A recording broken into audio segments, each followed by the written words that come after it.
हो गए ना फ्री? कोई ना कोई तो होगा ही आपके पहचान का.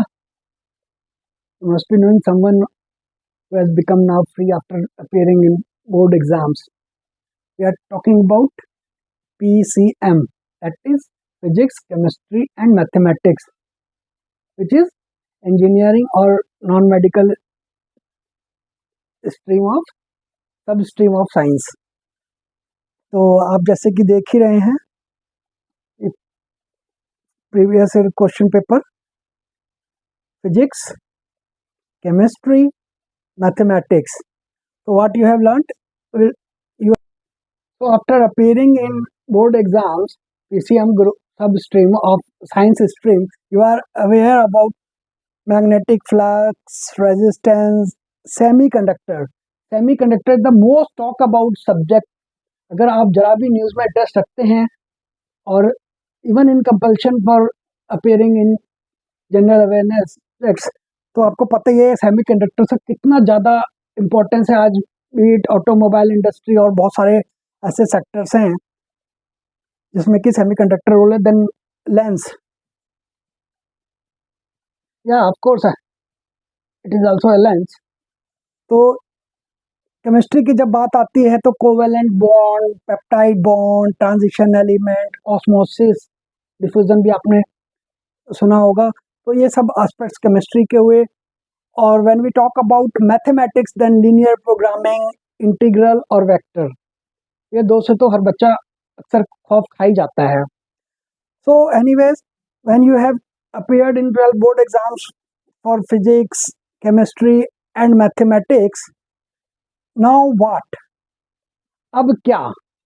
अब आपके पास ऑप्शंस क्या हैं वो भी जानना जरूरी होता है. So next what in your mind? Is it JEE? Is it CUET?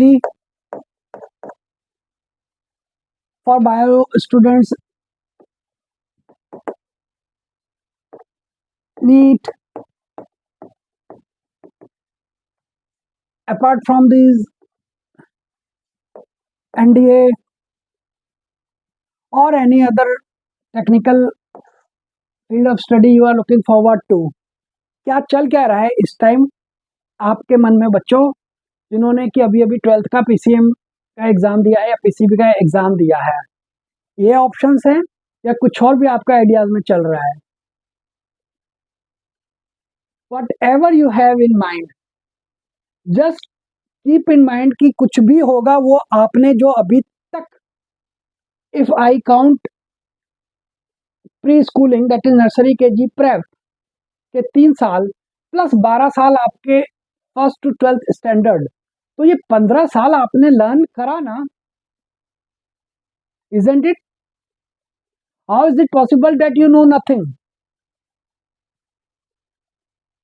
अक्सर ये देखा गया है कि जब बच्चों से कुछ पूछेंगे कैसा है, क्या आप प्लानिंग कर रहे हो, कैसे आपके एग्जाम्स की प्रिपरेशन हो रही है, क्या आपने अपियर हुआ, कैसा रहा? मैं तो जी कुछ नहीं आता था, पेपर ब्लैंक चला गया. Even if they have appeared for JEE तो बोलेंगे तो हमने तो इतने ब्लैंक छोड़ दिए या रॉन्ग अटेम्प्ट डाल दिया. यहाँ तक कि कई ऐसे महानुभाव हैं, व्हाट दे डिड, कि फॉर एग्जांपल एक कोई सेक्शन है तो उसमें सारे A tick, in other section what they did B tick. ओ गुरुजी, नेगेटिव मार्किंग होती है.